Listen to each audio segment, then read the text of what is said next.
Guardiã das Crianças, com Cecília Antipoff. Tudo sobre infância, parentalidade e educação infantil. E ela está conectada com a gente aqui na primeira edição do Central 98. Cecília, bom dia para você. Bom dia, Carolzinha. Bom dia, João. Bom dia. Quem está aqui com a gente? Hoje o portão da minha casa não abriu, aí eu Ixi. pensei, ou resolvo ou faço online. Então hoje eu estou online com vocês, mas estou aqui prontinha para o nosso papo.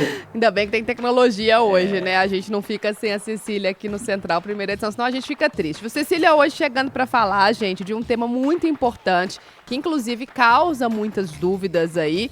A gente falando sempre aqui da criança que se movimenta muito, da criança do movimento, como bem chama aí a Cecília Antipoff. E muitas vezes essa movimentação, essa criança do movimento, essa coisa toda tem sido associada aí a transtornos, né, Cecília? A gente fala muito em TDAH, em autismo e fica, será que minha criança precisa de uma avaliação? Tem essa associação mesmo? De onde surgiu isso, né? Por que a gente faz aí essa conexão hoje em dia? Carolzinha, já falamos desse tema aqui algumas vezes, né? E eu sempre vou trazer por quê? O que acontece, né? O que está acontecendo no momento atual? Os conhecimentos científicos, né, quando eles caem aí, quando eles chegam para o senso comum, quando as pesquisas científicas, quando os estudos, eles chegam às pessoas comuns do cotidiano, o que naturalmente, normalmente acontece?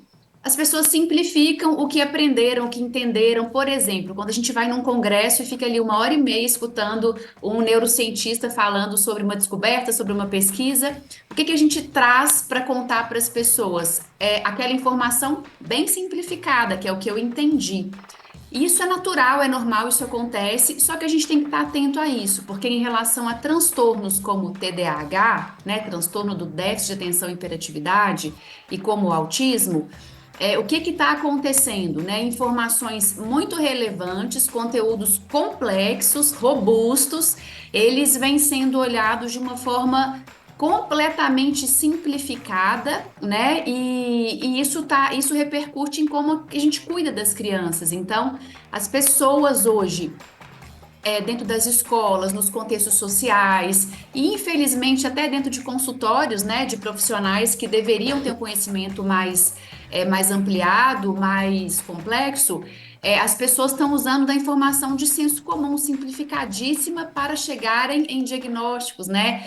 Então, a criança que movimenta mais, tem crianças que têm necessidade de movimentar mais, isso é natural.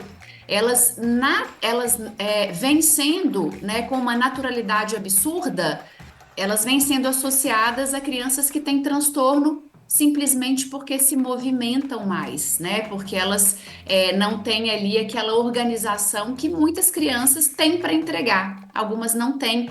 E não necessariamente isso caracteriza um TDAH e um autismo. Resumindo o que eu falei, né, Carolzinha?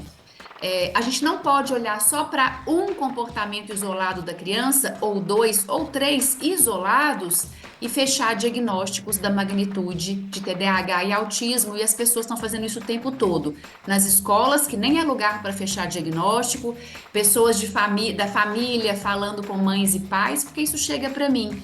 E, infelizmente, profissionais da saúde aí recebendo famílias em consultas de 10 minutos, 5 minutos. O seu filho, ele mexe muito, ele se movimenta muito, ele não fica quieto. Então, ele tem TDAH, ele tem autismo, e isso é muito sério, muito grave. Eu sempre vou trazer esse tema aqui quantas vezes a gente precisar, né? A gente precisa olhar para isso. Ô Cícero, o que você pode falar para pais e mães, né, que receberam esse diagnóstico? Né, procurem mais de um profissional. O que você pode falar? Qual dica que você dá? Ô, João, a dica é a seguinte: o diagnóstico de TDAH e de autismo não se fecha em uma única consulta, independente de quem seja o profissional, né? Por quê? A gente está dizendo de criança. Criança é um ser em formação, né? O cérebro dela é completamente plástico, ou seja, os estímulos que a gente dá ou tira, eles vão interferir em como ela vai se comunicar, em como ela vai se comportar, em como ela vai reagir.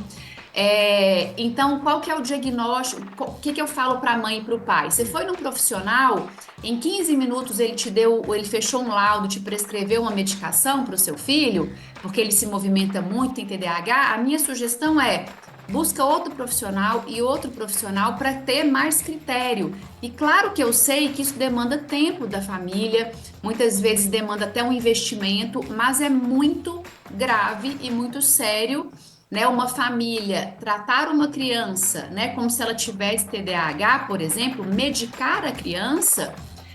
Quando ela não tem isso é extremamente danoso. E eu não sou contra medicar uma criança quando é necessário, tá, João? Que fique claro isso. Sim. Desde que o diagnóstico ele foi feito com critério. Um diagnóstico de TDAH e de autismo demanda tempo para a gente fechar, porque eu vou pensar na estrutura de vida dessa criança, nos estímulos que ela tem em excesso que são danosos, por exemplo, tela, nos estímulos que são fundamentais e que ela não tem na rotina. Exemplo, tempo livre para brincar livre, contato com a natureza, conexão com a mãe e com o pai. Tudo isso interfere em como ela vai se organizar, no movimento, na atenção, na concentração. Então, a gente precisa, eu falo com as famílias, questionem diagnósticos apressados, questionem prescrições medicamentosas. Uma vez que fechou o diagnóstico de TDAH, por exemplo, medicar a criança não é a primeira alternativa. A gente tem outras tentativas antes de entrar com fármaco, né? Com uma química no cérebro da criança. Às vezes essa química ela é necessária, ela é bem-vinda, mas não deve ser a primeira alternativa.